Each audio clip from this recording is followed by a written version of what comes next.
자, 석유화학 어떻게 되는지 한번 이분께 물어보도록 하겠습니다. 차홍선 케미칼에너지 투자자문 대표님 나오셨습니다. 어서 오세요. 예, 안녕하십니까. 네. 오늘 주로 해주실 이야기는 뭡니까? 두 가지식으로 얘기하자면. 화학이 좋다. 화학이 좋다? 화학이 저점이다. 화학이 저점이다? 화학이 좋은 기회를 얻을 것이다. 알겠습니다. 그 근거와 모멘텀은 충분히 있는 상황이에요? 충분히 있습니다. 지금 주가도 싸다고 평가하시고? 엄청 쌉니다. 왜냐니까 예를 들면은 미국에 보면은 예를 들면 미국의 작은 동생이 있어요. 미국의 작은 동생이 매출액이 한 22조 원 나오는데 시가총액이 22조 원이에요. 근데 그 기업이 보면 흔히들 보면 우리나라 예를 들면 이렇게 설명을 편의를 위하면 예를 들면 그게 롯데케미칼하고 유사하다고 보는데 그게 보면 한 70%에서 80% 정도 하거든요. 근데 예를 들면 롯데케미칼 5.5조 원밖에 안 돼요. 그러니까 그러면 22조 원이 맞느냐? 5.5조 원이 맞느냐? 저는 보면 이제 상향된다 이렇게 보는 거예요. 그러니까 이제 흔히들 보면 이런 거죠. 이제 코로나 때 미국이 빨리 풀렸죠. 미국이 빨리 풀리니까 빨리 소비를 했을 거 아닙니까? 그렇죠. 그러면서 미국 주가가 올라가는데 웨스트레이크 케미칼 같은 경우는 사상 최대의 매출액, 사상 최대의 순이익을 달성합니다. 그리고 시가총액도 사상 최대의 시가총액을 달성하죠. 그런데 이제 상대적으로 보면은 2022년과 지금까지 보면은 코로나 때 완전히 묶였잖아요. 그러다 보니까 우리나라 기업들은 뭐냐, 화학 기업들은 사상 최저의 이익. 그러니까 그게 근데 아시안 게임 보셨습니까? 아시안 게임 봤죠. 너무 재밌게 봤죠. 근데 그게 마스크 끼고 있습니까? 전 세계 안 끼고 있죠. 원래 보면은 아시아가 포함해서 한 64억 명의 인구가 있고 14억 명의 인구가 이제 선진국이거든요. 미국의 웨스트레이크 케미칼은 선진국을 지원하고 롯데케미칼이나 이런 한국의 화학 기업들, LG화학이나 이런 기업들은 아시아를 지원해요. 개발도상국. 개발도상국을 지원해요. 우리가 이제 선진국이지만 실질적으로 선진국이지만 개발도상국을 지원하고 있고. 그러니까 세상의 주식은 미국 주식, 한국 주식 하나밖에 없는데 미국 주식은 미국 기업, 선진국을 지원하고 아시아 기업을 지원하는데 이번에는 아시아 차례다. 알겠습니다. 로직이 있어서 저도 더 들어보고 싶은데 자, 그러면 금쪽상담소 주제 공개해 보도록 하죠. 보여주세요. 자, 화학주. 바닥 찍고 올라올 일만 남았다. 물론 뭐 모든 주식이 장점이 있고 단점이 있는 거겠지만 화학주가 워낙 많이 또 눌려 있었고 그리고 지금도 좀 저평가라고 보시는 분들이 상당히 많은 것 같아요. 그래서 올라갈 수 있는 그런 모멘텀들을 잘 설명을 해주셨으면 좋겠습니다. 자, 일단은 아까 롯데케미칼 말씀을 해주셨으니까 얘네는 뭐 하는 기업이고 뭘 주로 팔고 어디다 파는지도 궁금합니다. 흔히들 보면은 뭐 롯데케미칼이나 LG화학의 석유화학 부문은 그 유사한 업종인데요. 뭐냐면은 이제 납사, 그러니까 흔히들 보면 석유에서 보면은 그 휘발유 같은 성분이 납사가 있어요. 납사를 가지고 이제 분해를 해요. 분해를 하면 에틸렌이 나오고 프로필렌, 부타디엔 이런 건데 쭉 벤젠, 톨렌, 자일린이 나오는데 어디를 넣느냐면 어디 자동차 들어가는 거 있지 않습니까? 자동차 안에 보면은 이 화학 제품하고 그다음에 철강 제품을 빼면 아무것도 남는 게 없어요. 반도체밖에 안 남아요. 반도체. 그죠? 그게 들어가는 제품. 그러니까 흔히들 보면은 그냥 모든 산업에 다 인건돼 있어요. 그리고 두 번째 이게 노트북이잖아요. 노트북에 들어가는 ABS 이쪽 같은 경우 쭉 들어가고. 그러니까 전기전자, 그다음에 자동차, 조선, 그다음에 여러 가지 이제 흔히들 우리 커피 먹다 보면은 그 아이스 아메리카노도 보면 흰 플라스틱 이런 거 포함해서 그러니까 이런 또 건자재, 건축 그러니까 한 개에 연결돼 있다기보다는 그러니까 전 세계 경제가 좋아지면 아시아 경제가 좋아지면 좋아지는 구조가 화학 제품인데 뭐 흔히들 롯데케미칼이나 LG화학은 대한유화나 이런 계통은 그런 거를 생산하는 제품이다 이렇게 보시면 될 것 같습니다. 그럼 롯데케미칼이 이 제품들을 생산해서 어디 나라에다 팔아요? 우리나라 빼고? 우리나라 빼고 흔히들 보면은 우리나라 같은 경우는 한 40% 정도 소비를 하고 60%는 보시면 알겠지만 이제 우리나라에서 미국을 건너가기에는 태평양을 건너가기에는 조금 운임 비용이 들지 않습니까? 그러니까 거기는 미국의 웨스트레이크 케미칼이 이런 북미라든지 남미 쪽을 지원을 하고 있고 유럽 쪽 그렇죠. 자체적으로 지원하고 있고 우리나라 같은 경우는 보면은 중국. 그다음에 이런 동남아 쪽, 그다음에 이제 길게 보면 인도 쪽, 그다음에 일본 쪽도 나갈 수도 있고. 그런데 흔히들 보면 주력 제품이 뭐냐면은 우리나라는 원재료를 생산해요. 석유에서 갖고 와서 에틸렌, 프로필렌, 부타디엔이라든지 폴리에틸렌을 생산하잖아요. 그걸 가지고 이게 반제품이라고 그래요. 반제품을 가지고 중국한테 주면은 중국이 가공을 해서 전 세계로 뻗어가는 구조죠. 그런데 지금까지 어땠습니까? 코로나 때 셧다운이었죠. 아. 그러니까 중국은 자체적으로 쓸 수 있는 것만 쓰고 수출은 안 했다는 거예요. 아. 셧다운했다는 거예요. 그러니까 미국 같은 경우는 중국에서 들어와야 될 물건들이 동이 났다는 거죠. 예. 그러니까 고물가로 간 거고. 근데 이제 지금 현재는 중국이 풀렸잖아요. 중국이라든지 여러 가지 동남아라든지 다 이쪽이 풀렸잖아요. 제조 기지들이. 그러니까 가공 기지들이 풀리니까 반제품이 계속해서 나가는 거죠. 그게 어느 정도 효과냐면은 전체적으로 한 15%가 가동률이 떨어졌습니다. 그러니까 15% 올라간다는 건 어마어마한 숫자들이 올라가는 거예요. 밑에다가 봅니다. 근데 궁금한 게 항상 화학 쪽 얘기하면 중국에 대한 판매 뭐 기대감, 턴어라운드 기대감 이런 걸 얘기 많이 하는데 롯데케미칼이 생산해서 중국한테 수출하는 거는 중국이 자체적으로는 못 만드나요? 만들 수 있죠. 중국도 예를 들면 교육이 이런 겁니다. 그러니까 흔히들 보면은 아시아가 어리들 보면은 다른 나라들이 인구도 많은 나라들이 많잖아요. 네. 뭐 예를 들면 인도네시아도 많고 뭐 필리핀도 많고 베트남도 많고 예. 인도도 많잖아요. 그런데 중국이라든지 한국이라든지 일본이 만들어서 수출을 해야 여기서는 부족한 부분을 채워줄 수 있는 겁니다. 예. 그래서 아시아는 코로나가 아니었으면 제가 볼 때 거의 다 부족한 상태다 이렇게 보시면 돼요. 계속 정설에 들어가야 돼요. 그러면은 중국이나 다른 나라들은 캐파를 더 늘려서 자기네들이 자체 생산하면은 훨씬 더 싸지 않을까라는 생각이 드는데 왜 그렇게 안 하는 거예요? 그런데 보면은 이거는 자본제 산업이라고 그래요. 예. 그게 화학 공장을 가 보면은 사람이 별로 없어요.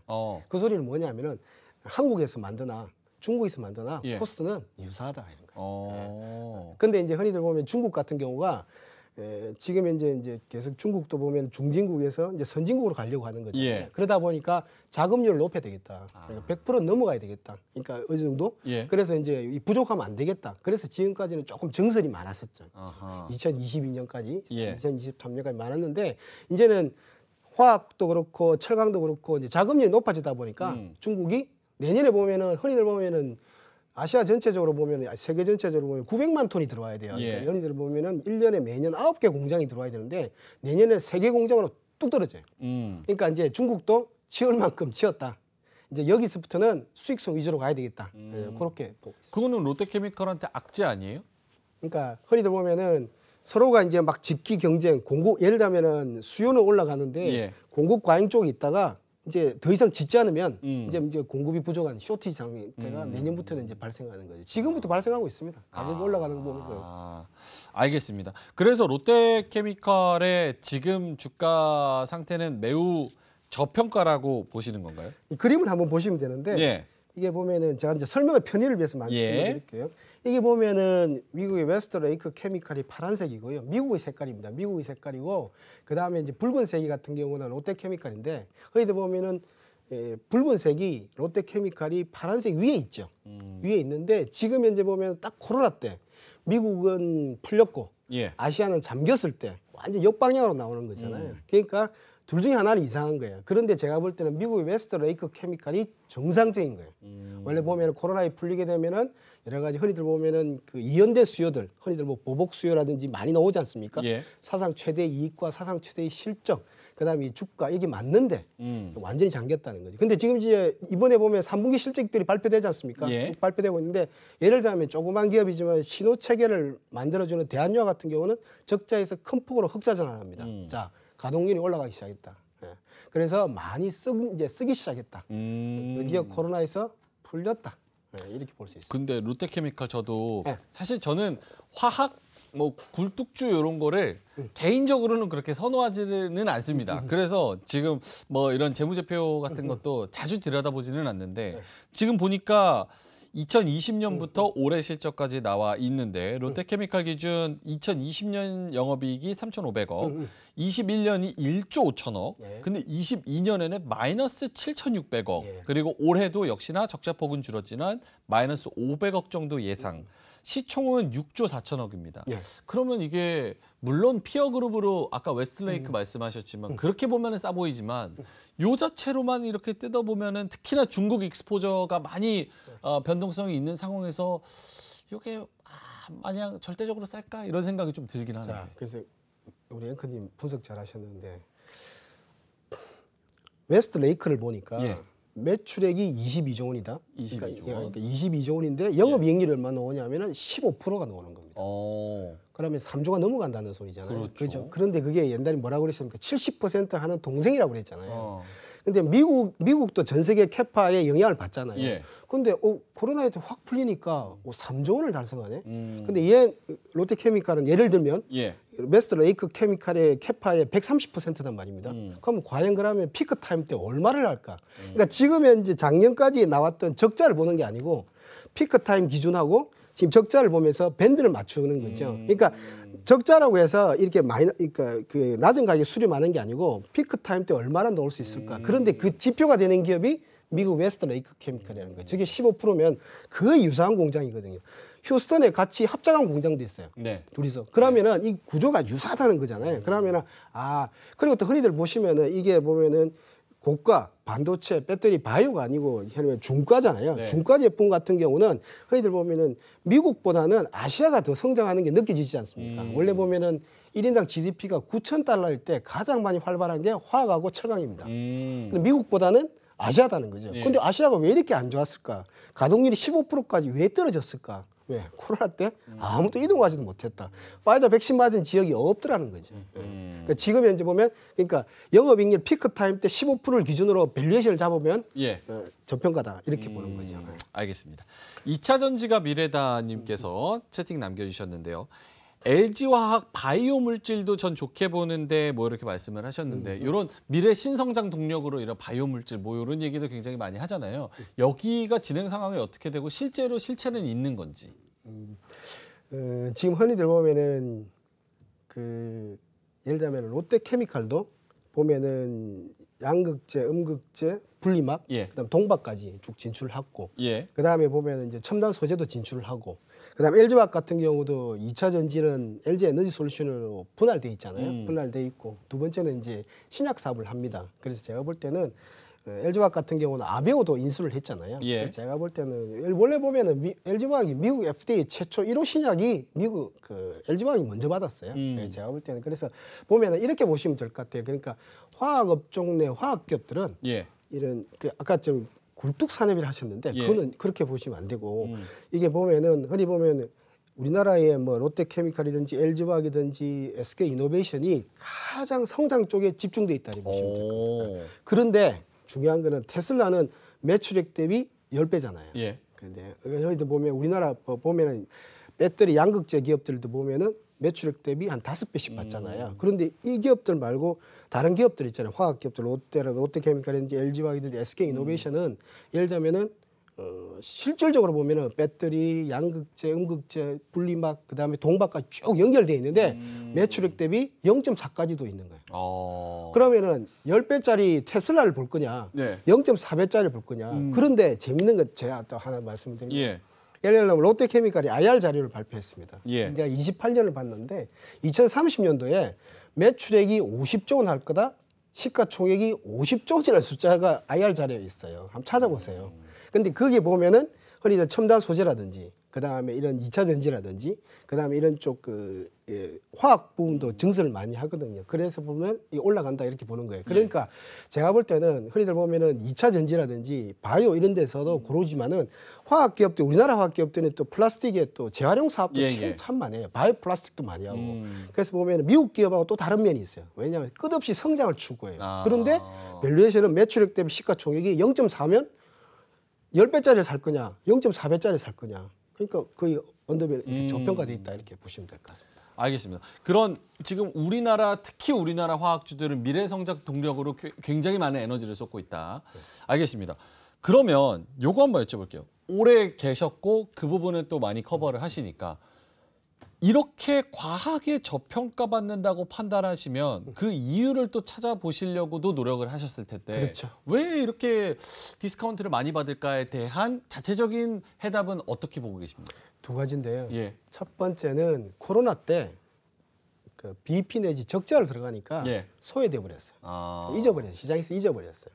그리고 두 번째는 제가 볼 때는 이 기업들이 우리나라 흔히들 화학업종 기업들이 옛날 마인드로 하면은 옛날 과거에 보면 돈을 잘 벌었어요. 예. 돈을 잘 벌이다 보니까 이게 기업을 IR 활동을 등한시 좀 했어요. 왜냐니까 돈만 잘 벌면 주가는 가는 거 아니야 이런 생각을 하고 있었던 거예요. 그런데 지금은 어떻습니까? 돈이 필요하잖아요. 그렇죠. 화학업종도 보면은 예를 들면 배터리도 인수해야 되고 예를 들면 동박도 진출해야 되고 예. 분리막도 해야 되고 뭐 그러다 보니까 여러 가지 돈이 많이 들잖아요. 그러니까 깨달은 거예요. 그래서 지금 분위기는 뭐냐면은 IR을 지금부터 강화하고 있어요. 그러니까 숫자상으로 50조 원이라는 숫자를 저도 처음 봤어요. 2028년 동안에. 그렇게 해본 적이 없어요. 이런 기업들은. 왜? 돈을 잘 벌었으니까. 그래서 첫 번째는 좀 기업 IR 활동을 등한시하다가 그러니까 시장에 많이 소통을 안 하다가 지금부터는 굉장히 소통을 강화하고 있다. 왜? 주가를 좀 많이 올려야 다음에 자금 조달이라도 할 수 있으니까. 예. 그래서 두 가지 경우. 그래서 적자했다. 그리고 소통을 안 했다. 근데 지금 현재는 소통해서 계속 좋아지고 있다. 좋아지고 있다. 예전에는 IR 문화가 좀 경직됐었는데 지금 그 부분도 좀 바뀌고 있는 그런 상황이다. 알겠습니다. 뭐 우리 시청자분들이 화학주를 들고 있지 않으시더라도 국제유가 관련해서는 모두의 공통 관심사잖아요. 특히나 이제 화학 쪽 커버를 많이 하시니까 국제유가를 더 유심히 그리고 앞으로 어떻게 될까를 많이 고민을 하실 것 같은데 지금 상황에서 국제유가는 물론 이게 전쟁 이슈이기 때문에 뭐 속단하기는 굉장히 어렵겠지만서도 국제유가는 어떻게 될 거라고 판단을 하고 계세요? 제가 화학업종을 좋아하는 이유가 국제유가는 유지될 것이다. 가격 자체가 85달러에서 90달러 선에서 유지될 것이다. 이렇게. 그 이유는요? 흔히들 보면 150달러도 나오고 뭐 200달러도 나오지 않습니까? 예, JP모건 쪽에서. 네, JP모건 쪽에서. 그러니까 1973년에 중동 위기가 터졌을 때 1차, 2차, 4차 전쟁이 터졌을 때 1.5불 하던 유가가 거의 40불대까지 예. 30배 올라갑니다. 그리고 나서 이제 유지가 돼요. 예. 쭉 유지가 되다가 이제 140불대 가고 지금 현재 130불대까지 이제 그래 됐는데 자, 예. 딱 한마디로 말씀드리면 예. 95대 5예요. 뭐냐? 95%가 뭐냐면은 휘발유차, 경유차예요.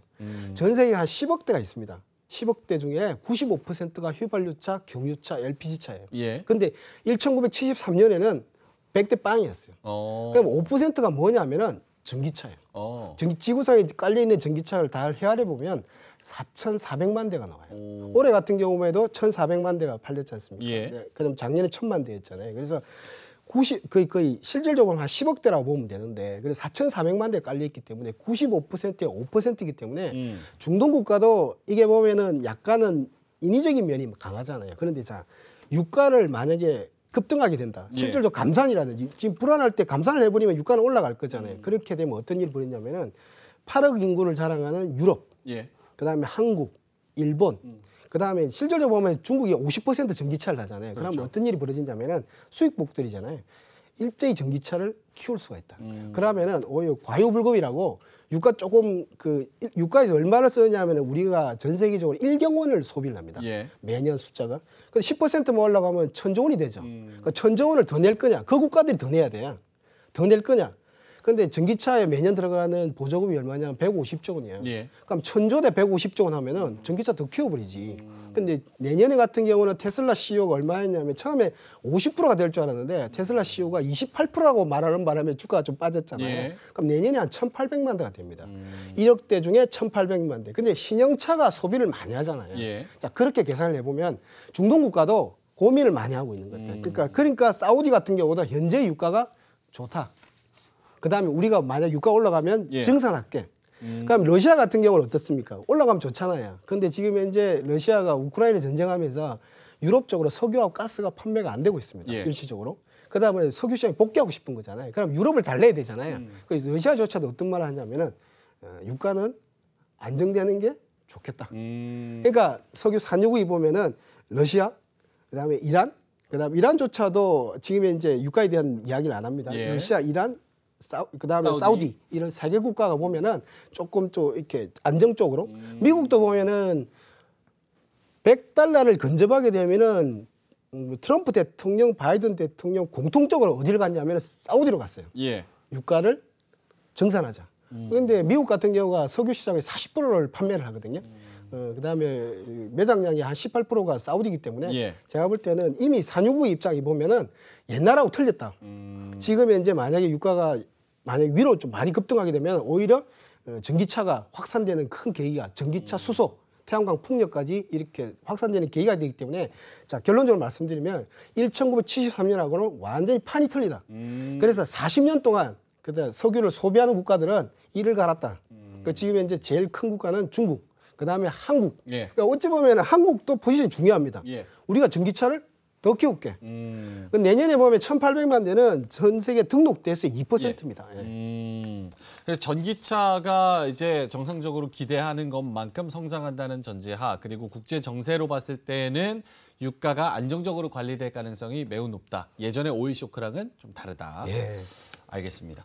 한 30초, 1분에서 한 뭐 30초 정도 남은 것 같은데, 혜연이 님이 지인이 효성 화학 말씀하시는 건지, 효성 분할 전부터 거의 20년 들고 있었어요. 이렇게 말씀을 하시는데, 요거 효성화학이나 아니면 효성 쪽의 화학 관련해서는 코멘트 해주실 게 있는지 짧게만. 자, 효성 전체적으로 보면 예. 효성은 첨단 소재, 타이어를 만들고, 예. 타이어 코드를 만들고, 그다음에 탄소 섬유를 만들고, 예. 그다음에 스판덱스를 만들고, 폴리프로필렌이라고 아이스 아메리카노 들어가는 밖에 있는 거 있지 않습니까? 자동차 내장재를 만들기 때문에 예.